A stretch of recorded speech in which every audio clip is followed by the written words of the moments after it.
16 June আমরা যখন দায়িত্বভার গ্রহণ করেছিলাম ডাকসু নির্বাচন করার জন্য, তখন থেকে আপনারা সকলেই আমাদের এই কর্মসূচিগুলোকে প্রতিদিন সকাল থেকে সন্ধ্যা পর্যন্ত অপেক্ষা করে দেশ জাতির কাছে আপনারা পৌঁছে দিয়েছেন।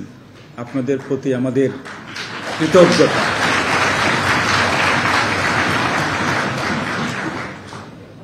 সদ্য গতকাল একজন সাংবাদিক ডাকসুর নিউজ কভার করতে গিয়ে মৃত্যুমুখে পতিত হয়েছে। আমরা তার বিদেহী আত্মার মাগফিরাত কামনা করি। তার শোক সন্তপ্ত পরিবারের প্রতি আমরা সহমর্মিতা সমবেদনা জানাই। আপনারা জানেন, কঠিন একটি কাজ। আমরা জুলাই অভ্যুত্থানের পরবর্তী যে আকাঙ্ক্ষা ছাত্র ছাত্রীদের মাঝে ছিল, আমরা দীর্ঘদিন গণতন্ত্র বঞ্চিত, ভোট বঞ্চিত, আমরা আমাদের ভোটাধিকার থেকে বঞ্চিত দীর্ঘদিন। ঢাকা বিশ্ববিদ্যালয় বাংলাদেশ যখন যেখানে ঐতিহাসিকভাবে আটকা পড়ে, সেখানে ঢাকা বিশ্ববিদ্যালয়ের প্রিয় ছাত্রছাত্রীরা বাংলাদেশকে উদ্ধার করে। তারাই সেই সুযোগটা আবার আমাদের জন্য এই সুযোগটা আবার এনে দিয়েছে। ডাকসুর মতো ঐতিহাসিকভাবে গুরুত্বপূর্ণ একটা দায়িত্ব আমরা আমাদের 10 জন প্রিয় শিক্ষক এই দায়িত্ব গত 16 জুন থেকে পালন করে এসে আমরা আপনাদেরকে কথা দিয়েছিলাম, আমরা আমাদের প্রত্যেকটা কর্মসূচি যেভাবে ঘোষণা করব সেভাবে থাকব। সেখান থেকে আমরা একটু ব্যত্যয় ঘটাবো না।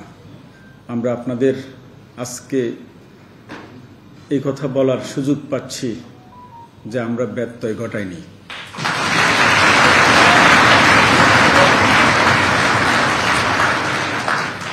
প্রিয় ছাত্রছাত্রীরা, আপনাদের দিকে সারা বাংলাদেশ তাকিয়ে আছে। আপনারা সেই ঢাকা বিশ্ববিদ্যালয়ের গৌরব উজ্জ্বল ইতিহাস আপনারা ঠিকই রক্ষা করতে পেরেছেন। একটি ডাকসু প্রত্যাশিত ছিল সারা দেশ জাতির জন্য, কারণ নির্বাচন হচ্ছে না, নির্বাচনের মডেল কেউ জানে না। আপনারা যারা এবারকার নির্বাচনে ভোট দিয়েছেন তাদের ম্যাক্সিমাম কিন্তু নতুন ভোটার। সেই দিক থেকে নির্বাচনের অনেক পদ্ধতি, আয়োজন করারও কিন্তু অনেক পদ্ধতি আছে। আমরা আয়োজন না করতে করতে আমরাও কিন্তু অনেক সময় অনেক পদ্ধতি আমাদের জানার বাইরে চলে যায়। এই ডাকসুর মাধ্যমে আমরা একটা সুন্দর একটা মডেল সেট করতে পেরেছি, যেটা বাংলাদেশের অন্যান্য বিশ্ববিদ্যালয় সহ অনেক বড় বড় কলেজ আমাদেরকে অনুসরণ করব, আমরা এই আশা রাখি।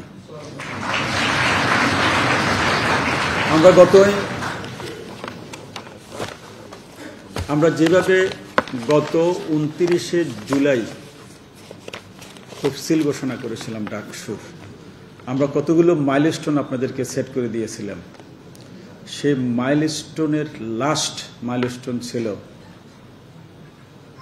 9 সেপ্টেম্বর 2025 ডাকসু নির্বাচনের ভোট গ্রহণ, ভোট গণনা এবং ফলাফল ঘোষণা।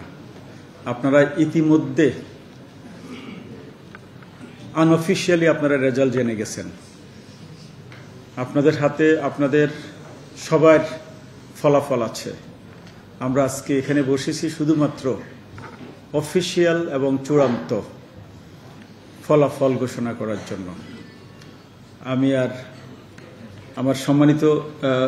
আরেকটু যাওয়ার আগে আমার সম্মানিত রিটার্নিং অফিসার মহোদয়দেরকে ধন্যবাদ জানাই। ওনাদের আন্তরিক প্রচেষ্টা না থাকলে ইন এ টিম আমরা এই একটা মহাকর্মযজ্ঞ শেষ করতে পারতাম না। আমি আমার পক্ষ থেকে ওনাদের প্রতি কৃতজ্ঞ। ওনারা আমাকে আজকেও আমি যখন এখানে আসব, আমার সম্মানিত কলিগেরা আপনি কি বলবেন, আপনাকে আমরা লিখি তথ্য দিয়ে বিভিন্নভাবে আমাকে সাহায্য করেছে। আমি আবারও ওনাদের সকলের প্রতি আমি চিরকৃতজ্ঞ।